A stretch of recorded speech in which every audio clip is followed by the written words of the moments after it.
Me, her, him, us, them. இந்த வேர்ட்ஸ்லாம் English கிராமர்ல என்னன்னு சொல்லுவாங்க தெரியுமா? வாங்க கத்துக்கலாம். Hello learners, welcome to day 15 of 30 days 30 grammar topics learning. நாம இன்னைக்கு பார்க்க போற grammar topic objective pronoun. Use பண்ற சென்டென்ஸ்ல வேர்புக்கு அப்புறமா ஒரு பர்சனையோ, பிளேஸையோ இல்ல குரூப் ஆஃப் பீப்புளையோ குறிக்கிற மாதிரி இருக்கிறான வேர்ட்ஸ் நவுனா இல்லாம அமைஞ்சிச்சுன்னா அந்த வேர்ட்ஸ் எல்லாத்தையும் தான் நம்ம அப்ஜெக்டிவ் ப்ரோனவுன்ஸ் அப்படின்னு சொல்லி நம்ம சொல்லுவோம். இந்த மாதிரியான வேர்ட்ஸ் எல்லாமே அந்த சென்டென்ஸ்ல உள்ள சப்ஜெக்டும் மெயின் வேர்பும் சேர்ந்து சேர ஆக்ஷனை ரிசீவ் பண்ற ஒரு ஸ்டேட்ல இருக்கும். அதனால இந்த ப்ரோனவுன்ஸை ரிசீவர் ஆஃப் த ஆக்ஷன் அப்படின்னு சொல்லுவாங்க.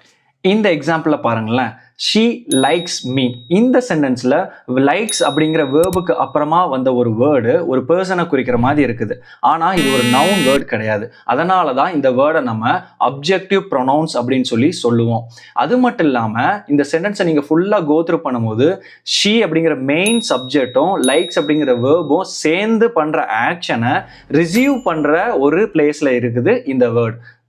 இந்த அப்ஜெக்டிவ் ப்ரோனவுன் அப்படிங்கிற கேட்டகரிக்குள்ள வர்ற வேற வேர்ட்ஸ் என்னென்னலாம் சொல்லி பார்க்கும்போது ஹிம்மு, மீ, ஹெர்ரு, அஸ்ஸு, தெம்மு இந்த மாதிரியான வார்த்தைகள். Now tell me in the comments, Ravi helped I. இந்த சென்டென்ஸை நல்லா ரீட் பண்ணி இதில் உள்ள மிஸ்டேக்ஸை ஃபைண்ட் பண்ணி கரெக்டான அப்ஜெக்டிவ் ப்ரோனவுனை யூஸ் பண்ணி கமெண்ட் பண்ணுங்க. அப்புறம் அடுத்த கிராமர் ரூலை நாளைக்கு பார்க்கலாம்.